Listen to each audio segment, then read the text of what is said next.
Mama yemo akwa ba Adom TV kase Brena aso e don hwe kase ene de bro ba bibia wo na ensem no de edi makotene bi enese ye bekwa akwa osofo a wono ene hwe bampo ho nsem so e wo man mu e de atodwa se nipa bia wonye Ghana de hye na wote Ghana na wo stresses kasa mri ya konmachi ama makopi mu e wo mu krom ye de ho nsem e bebro e wo kase mu ye firi ho a na afi ye de eni a twem Ghana Health Service for so 24-hour economy.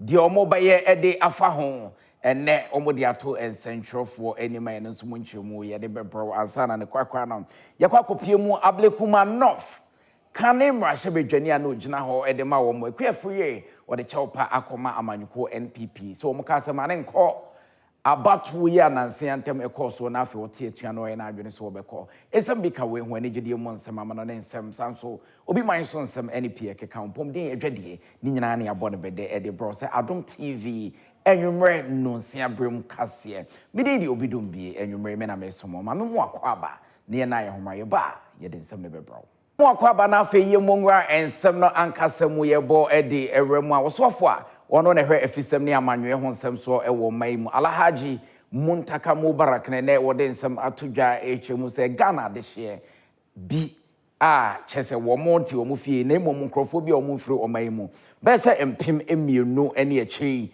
samra meka se ye o mafiri monti so esan se o mo ne nam no mo se sketiamra itine wo se mra ne wo mudi se de se na efata ene ensetwofo nhye mu a wo ye sei ene koe Oswafo ya ohwe fisema so nsema odi atudwa ose omafo no beye sempim yenu 2000 ya no mugina kwantempon ho seresere sika imre bi etwem boabo mo nyina ano no do mo nyina akọ won mukura wo mfiri mu a won mebe o man Ghana emu osusu se we ne beboa amakwan ho ada ho no na bi nsoso se won mo edoso kwan ho seresere ne ma no eso ate. In collaboration with the Ministry of Gender, Children and Social Protection and the Ghana Immigration Service, we were able to remove over 2,241 street beggars that have been cleared off our streets and repatriated to their countries. This exercise has resourced public order in urban centers while supporting vulnerable population with humane intervention. We are mapping our strategy that will make sure that we eliminate all these challenges on all our streets, not only in Accra, but across the cities in our country. Ghana Immigration Service, ladies and gentlemen, in line with the 24-hour economy policy, has developed a 24-hour economy policy paper at the Ghana Immigration Service headquarters. As of June 2025, the service has also prosecuted 13 suspects in Accra for human trafficking, illegal entry, and document forgery, whilst deterring breaches and enhancing national security.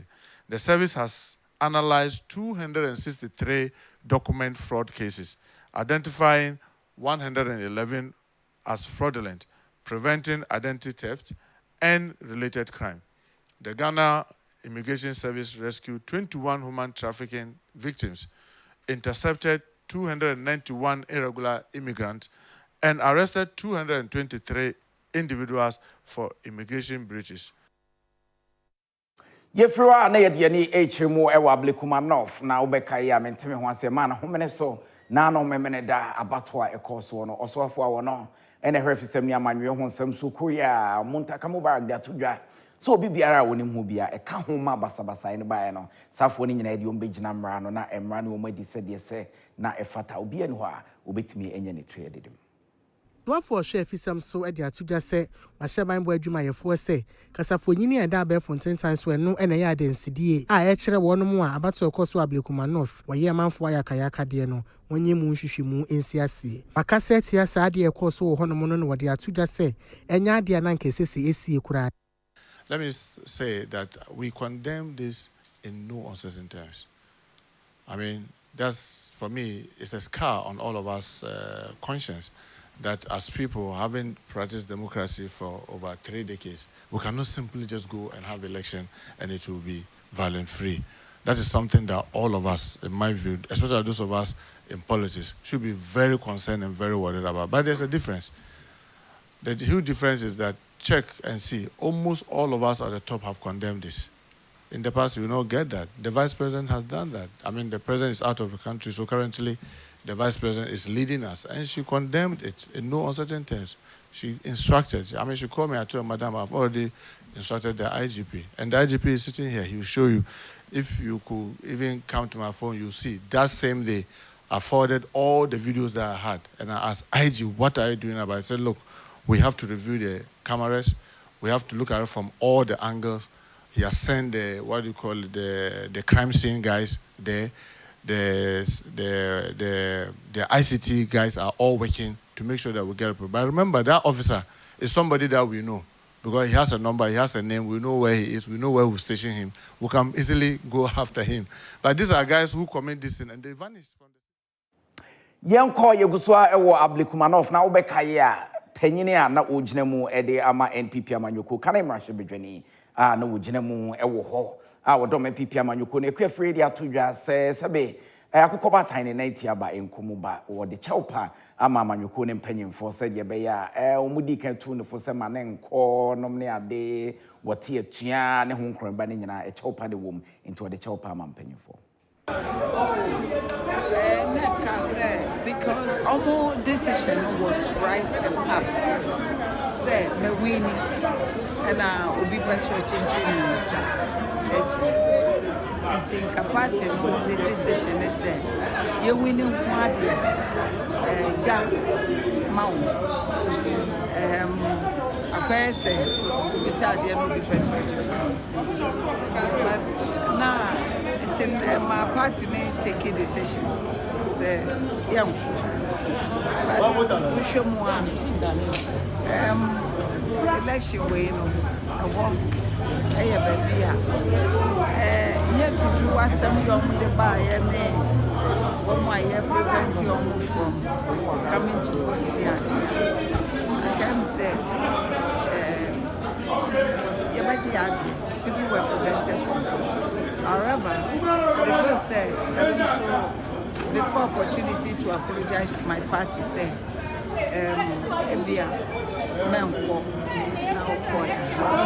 now party person shows some principle, which is MPP party. Yefro NPP amanyoko koya akache na omdwumedie kese a enche bi omo ba be di no makofo mo adwene de afa amanyoko no hono ene empanyifo chemo omo mpese obi ade billboard be ba be bo ho omo mpese obi ade poster betare ho omo mpese obi a be ba beton no be ba be bo dawuro e de afa ne trimu po so opese otu franka ana bibisa wo ho essence omo ne se e ade a etiamra.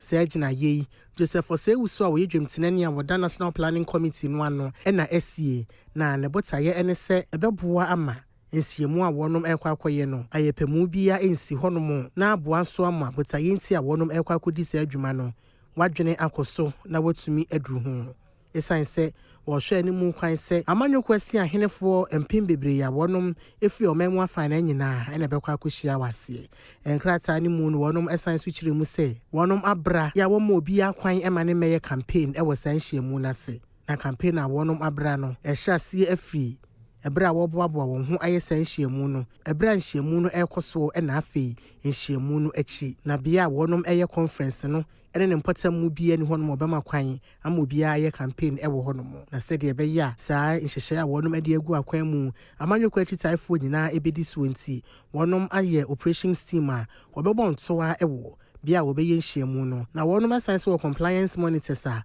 obetai sa operation team no achi ya wahye wonom se womo ntoa ewo bia nhyiemu no ebekoso ene ne mpota mu nyina akosi se nhyiemu no ebebe awiye abokoko se obi biara san hyehyɛ wodi agu akwa mu obe na dwene se woni so na wode campaign ho niama ebekwa akɔbobɔ ba bia wonom ebedi sa adwuma no obetutu ne nyina afiri honom na wasɛe no na sa enhyemudie kese a MPP for omoba bedi no ene omapa omudwumadi ana omutrimu po ho ntema Adom TV kase America pie mo se rebuilding together with our values na say yehwehu ye no omo se hyehye na omasesa na omakekase ani na omo de omo enoma omo gidi omamamre ne omamane na omo di gina ho e de ayesade baby a megine eye Legon Stadium baby a New Patriotic Party MPP amanyoko no nyame Adom amemneda womo delegate conference a womo beye no ahayia na ebekoso na mpanifo ɛwɔ MPP amanyɔkuo no ama yɛate ase sɛ mfimfini hɔ no ana wɔn bɛbɔ stage na mpanifo egyina hɔ akasa amanyɔkuo no members wɔn nso bɛtenatena baabi ankonya kɔkɔ green ɛne deɛ keka ho yi ohwɛ mechi asoso a nsɛntwerɛfoɔ TV radio wɔn nso ahayia ana wɔn bɛtena edi wɔn adwuma na nsɛntwerɛfoɔ nhyiamu a ɛkɔɔ so no Director of Communications Emma MPP amanyɔkuo no Richard Ahiagba ɛde atodwa sɛ conference a wɔn ɛbɛn ɛyɛ ade a MPP amanyɔkuo no wɔn bɛka wɔn ho abom wɔsan ɛde todwa sɛ wɔn constitution no ɛyɛ ade a wɔn ɛyɛ mu nsakyerɛmu ɛno nti conference yi nso ɛyɛ ade a ɛbɛboa paa ama wɔn atu saa anamɔ no. And it's a rebuilding together with our values.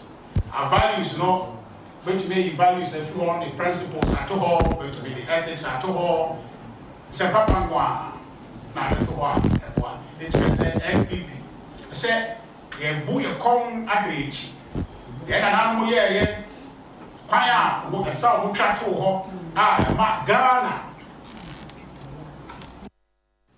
Yanko brim enen important mu na okopie mu ewo ho awrehosema efri brim of eba ene sabrante kwa bia wanya mfinhia du aduno enkono ayesu kada no wotwi nipa bonefo bi akwache na sibam no na ekowiase yesu watina nanu monse do ba ne sayentie sede no mamsetia na Kojo Godwin ewo ho no mo bra sa asemi esiye na woni amane boni enkomo twetwe mu no wo kire de nam so opoten a ema owura yi ehwere ne nkwa na woto aso se asemi si ye kire no wode owura no ekọ abrim aban ayaresabia senka wonkope ayarehwe wo ho no mo nanso ade kyen ya pe na wo hwere ne nkwa owe ana squad na ba no omo se omo didi na mame na tem mame na oweto amburu no omo didi na tem ana omo kan buru no to gui ana boy no san se adwona ye di no mbadu kangamu say enyo enmana no ina otini muto so omko tu ni key odi ko chama 2 pm ama okoji ni key no edi bre no ana squad back no bodyguard back on efa kanachi ebebo nesum to mbo nesum no anya hwe anaja otumuto ni kofi ana omde omsu tu ka edi ba ana no ye say ko ye report entina report ko no ba ye no onim say omo fa other side ono no fa afosumusie ono no fa other side aoba sanso na ho na omo so kwafai wanso na asemnisi Baba Moses eyura ya wafri mu papa de adesrede ato aban animu se wono mo na mo so e ma ne ba no ehwere ne nkwa no wontwe wono mo aso na wasan so asere se wonfa ne ba ne mu ne ma ne se ba obetumi akwakokora sese no me ba no da fom se no me pese aban wonhihyu nan hwe na bibia ndadi na obia nya antiase enim se si de meka no ne kwan so a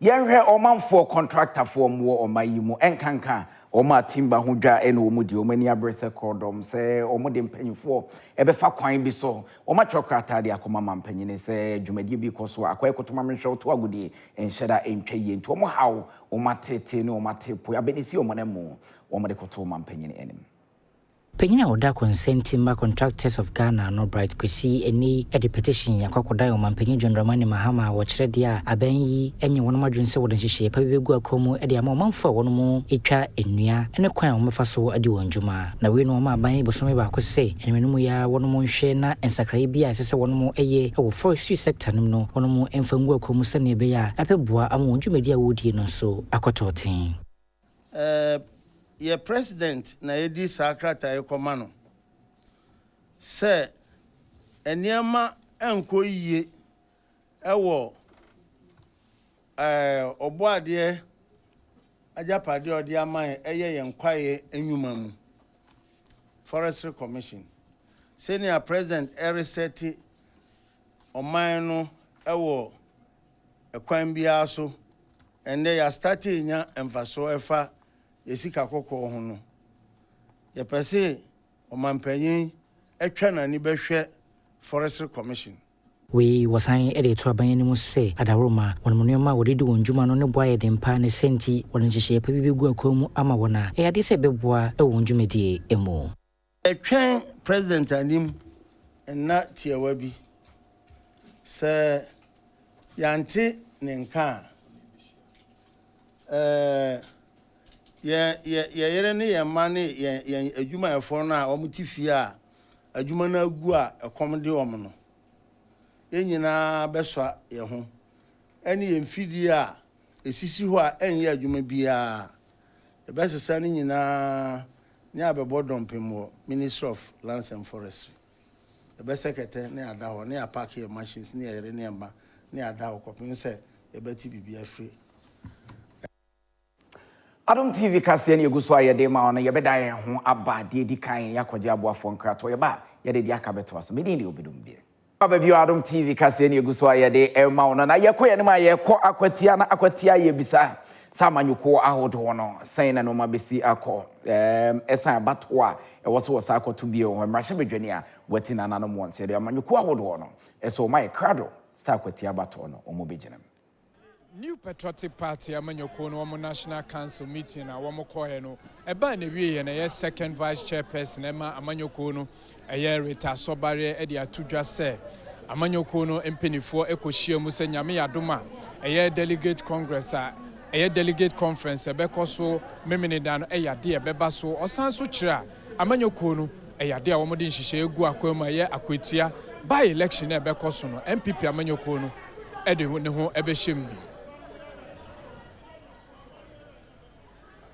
Saturday, annual delegates conference. Basso.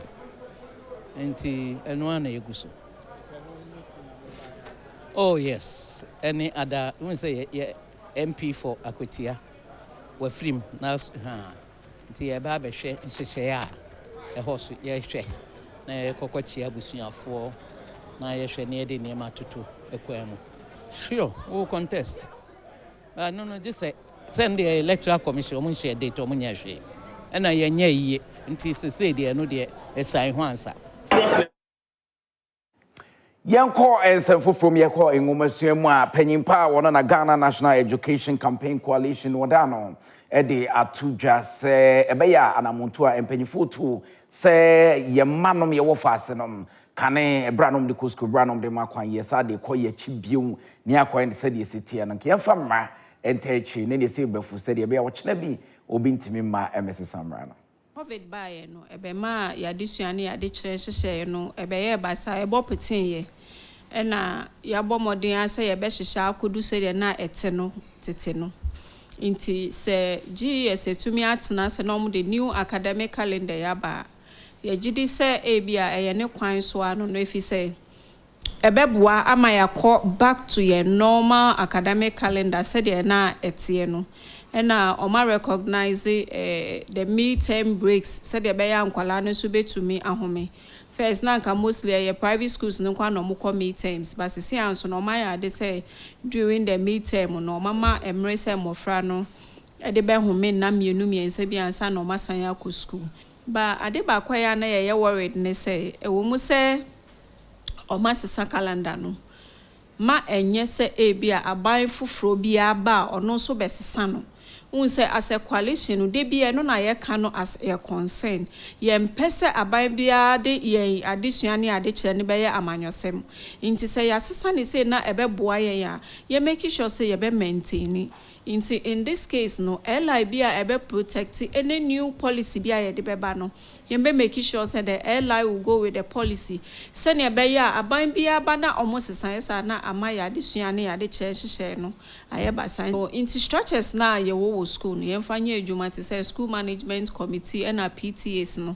Omuntu menfre awofo ni nyina no omu nkyerɛkyerɛ omumu nsakra na aba adesua ne adekyerɛ nhyehyɛ ne ho no na awofo no so ye be stress mo so mo beboa mo ho edu baby amofra no omu beto books baby o wasa auto school bag auto new uniform ye be stress ye nyina ye mfa ye COVID bae no ebe ma yemfiri ona afi yemfa ye ni nkyeremu ewo ensefoforo mo panyine Alex Segbafia enede atudwa say mampanyin dada wanya ne baby called John Evans Fifi Atamels ne no ma hodo wo ye empuntudwuma hodo enkrata dodo wo choe no ma hodo tintimie no ye betimi ahwe na afi ye de egu enkrata so ne de mrata etwe ne yetimi abon ban.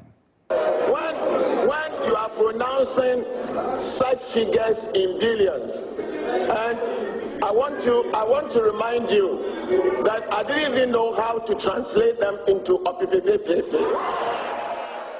Chairman Dema John Evans Tamils Memorial Heritage Ale Sebefia and Nadia True Amanyukunina and Muse won't you who free say what day Ghana Mampenyin data Professor John Evans Atamils and Kayedum a ye Amanyusem which Remudia or Mampenyin da day no your Mampenyin at your more mining in or born no more than say or Ghana Funina Abum no asum or minor some pa.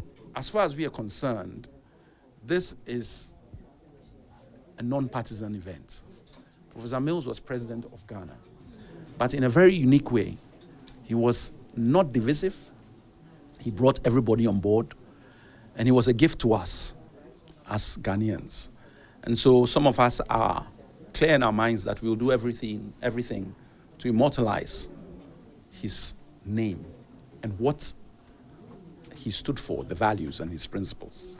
Osanu to dress one more lecture be so kita on sabo so many to so edunum UPS a hono former electoral commission chairperson Charlotte say and a bekasawase. We also always every year on the date of his death, which was the 24th of July, we always do a wreath laying ceremony. On this year it falls on a Thursday. So we'll go to the Asumdwe Park as we've always done at 9 a.m. and we'll go to the wreath laying ceremony as we've done every year since his passing. Our economy Mampanyini dada eni yekoya yekokai na yesi drama mfonso ne yakai anom tie nya manyosem emfemfrim ne enkai no mapa a obeye ye no yefro na afi yefa ye ne enchemu na mpox monkeypox yare no ensema yetete nsese ekosoro amani padodo o manya bi na kwa kodu 170 eni echiria chese emu ya heden. For now Ghana in fact say ye 170 cases. Because cases no be now Western region, now Western North and Greater Accra. And those cases no air cost room. We share the rate at which air cost room there apart from Accra. Aha, and a outbreaker. You can say Ghana as a region. I think as of now there were 12 cases across 12 regions. I want you, but you see, who say first region will be and I say be a nationwide outbreak. Into a bubble whole bang. So be a rushing beer. Many men beno, a man go chiano, and a man go farm no, and a man go that. It's not a boy who buy a fee, mpox no. Covered no, a coy. Because we need to learn how to live with the disease. For now, because a endemic is a near better. What I say, into issue say, Legondiani see a fancy fan outbreak because case are not expected to be a broso because some coyes are how we can chain a PA. For now, I'm at and Drake, no more as a 141 cases. But after that, over cases, if you know why, said I more day, and I said, will be that I sabia. But my cousin, California, and there who said, because I any better no. If you say, oh, baby, I said, Dan Musa, who does no be one Catawano for Max chef. And young try say, a dear Belfry and Simran in shoes. I dare no. Oh yeah, a bomb by flu, bomb by COVID, meningitis, H1N1. Into a bamboo message for you say, yes, you say between your friends, and Bray, Simran in you. Uguso I heard Adom TV, Riasia man saying that Ajatum Cassiaba, Copay, Bessa, then whom you waba, yaba, yatwaso. Yanko Sunyane West, now Kupimo and Penny for the Atuja say, Mabuna, or Monum Bonnet, Aman home meneso. And one I'm so I'm paying for him from the one some much man a hydrogen. The Ghana Health Service already runs 24-hour services. So people might be wondering, then why this? Because we are already doing it. The reason is very simple. It's to align with the 24-hour economic model. The second reason is to make sure that we take this advantage to improve on our services. At certain levels, at the CHIPS, polyclinics, and other facilities, they do not run 24 hours. And in the middle of the night, you find people wanting care. And one of the things I always do say is that if any Ghanaian or anyone living in Ghana goes to the hospital, no matter the hour, and has to call the Minister of Health, or has to call the Director General, or has to know somebody before he gets attended to, then we have failed. The dream is that every Ghanaian at every hour, at any given time, should go to the hospital and have the necessary care. This steering committee has been constituted as the highest level of governance body to provide oversight, policy direction, and institutional coordination as we undertake this transformation. Your role is to ensure that the health sector's alignment with the 24-hour economy is not just technically sound, but strategically sequenced, contextually relevant, and fully institutionalized. Our task is not to create a parallel system, but to strengthen what we already have and to stretch its responsiveness across time, geography, and population. Edward Yumusam yebo edi rema edwadi forma bi ene omubi pimu ha omde so bobo AM4 so wo tu ano aduane ato agu edi entia emunchemu a ye de brown. Ya tomade awo kansi pavement ne so nanu fiada yanka bi nhemu am abrante ba ko abasem panifo se memene da moton ade awie a montesa monyo manfiri ha ada ya ye de be bone meyo na abetwa kwan ya maye meyo ba ye kro ka tie se me maame mo mama se me be pamomo na emom me be piam akwa atire sade ya be ya nkofo atwam a monso mo benya kwan nkofo benya kwan ya twam wadi paint abesan la ya maye ye wala na ti kura ye ni kwan ma sese akwan mu da ho wo bie atwam a wonya kwan atwam efiada nwumra no nan ne fa na brante ba akwa abasem panifo sa mo pon a montesa mo ne omanko ọma mu mpanifo ọmụ meka bi ma yen ni obia yen ni dabre yen ni edwom ba bia ya kwakoto yan ade o nti ya sira wom yetikafo no na di container abegu asase ne so na ma besisi mini o ka say pavement ne so ọmọ sisi container aburu 50 ana ọmọ di aba container no 50 ana ọmọ di aba ho me fo ne ba ho ana ọmọ besisa ya niema ana police force to secretary say so me na ọmọ di ọmọ ye we na chine efi atwese mu na ba ye nti ye ntimi nya hwe nti me fo ne ba na ọmọ ye sisa ya niema na ya wo bibi twa ye nko meyo ho nti ye dia ya asema ye twa ne say ye mpe container ọmọ sisa ni nyina ye ko bodja no enu ana ya pe.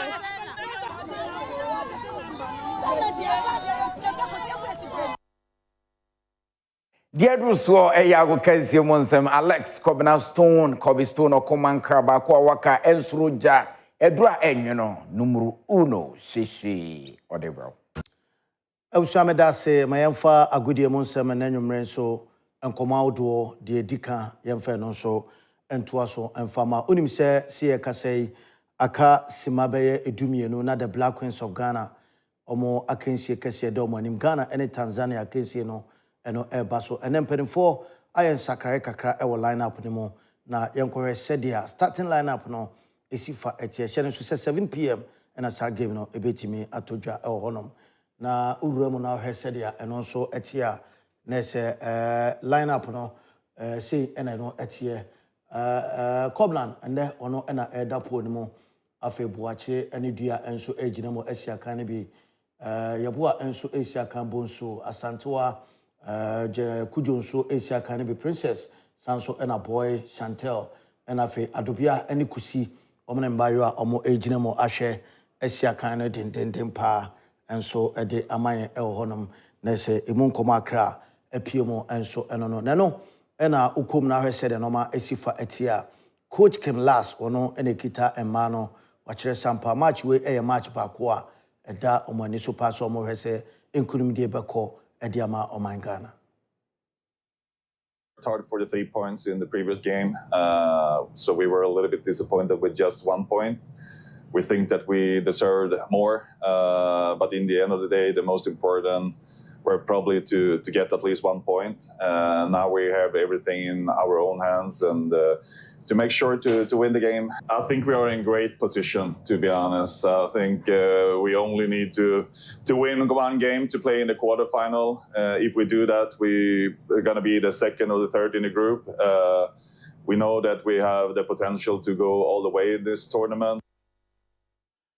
Eti obompaya na wakai emayuano kaina sheno so sa kensia edikan no yade se Ghana ne South Africa ene boy yedincho ekamienu a yentimi antibidi etosumienu no so no yade se Ghana ene Mali equity penkro 1-1 eti ene de twatwo e group ni mo se etimi di nkunima na se yewese ebetimi a qualify every group stage no so emu e channel pa enkoma wa chire bia no yebesa ba na yede eno so etimi edi apro sabri de obidum bie edukume emfade aka no empeso ma mede ne Cobblestone okumankra ba ko amaka ensuroja edura enwe no number 1 sheshe yamu akwa ba bi Adom TV kase ne yuguso ayede ema no ne yenko osofo a ohwe eye mantemu amemu ni nkonkoma mpuntu so e de sama to dwase enu ma wodi dem na aban e bitwe skato se de be ya wonsa betumi akabie no wodi abobra. Every assembly member ni mansini krachi ebe man ekatua a eye 2,600 Ghana cedis. Ye nsaka ye no yante so wo ha. Nti ekoduru hon so a mente so. No explanation. The president promised to pay. He has paid. Mi man editi wo ha no, man editi wo ho. Ya ye wait for this. Next week, Nyamiya Adoma, on that of disability fund, and also the betuja. Ni week, common fund dodua ako mansini biya yedi betuja. Enwechi minima krachi for ebetu ye mwegum. Ye ba umpeso eswa mansini krachi. Sikasen na unyaye for assembly members obiya nzaka. Sikasen na unyaye for persons with disability obiansa aka sikasen ena unyaye for district assembly common fund for this quarter there say udiye no udiaye guidelines na ye dia bro from cabinet from the ministry from the common fund udiye adwuma pepepe ana. This is the era of resetting and we are doing just that. Yanko enijidie mu nsemu na opanyini baako a ebasini si internet omanfo say directing wabeni wo mu pa ye friend no Jackson K Bentum sini bebre ho a wono internet yema ne ba monten ene wabobo nipa bi a wo magidin a enam ono no so no mo ba monten enam so nti meni umienu yetimi hu wo mo edin ni bini bebre ho a me hu ba bi keke elen white me ko hu madam fubo lewe me ko audition na me hu no yo Prof be no ntwe me na me lewe na me hu ni sini na me discover na Prof be ha me hu baby mazesi do me hu no concert party na me man de chewa so bai ti de Prof be me hu mo ana me hu no ganti me hu na se me start se me no bana amamvo hu an se me pin power for don but ne artist me bi no monti ase ti okay Jackson and so nyusum bi na ro bi wo ho na me hu se me zika me metima fo bi a onye sinda kura na we have concert party for na baby because industry no maybe a miracle for Nigeria for no buy no ansa na be asoro ba no ofre me buza me jack say die na be because the Nigeria for na take over ti die na be na mka say na te do me go for concert for no ti most of the concert for na be na me na ma bragi you go from Katare kohwemu any miracle so go for crop because me catch them say omono because of life you know me omo experience. Ye jina wosna kase de brem ene de ye de abanawie ye di am jeso de obidom bie edu kumin fa president twitwi wosen anwumre ochna fa twitwi wosen ebeboa ya damase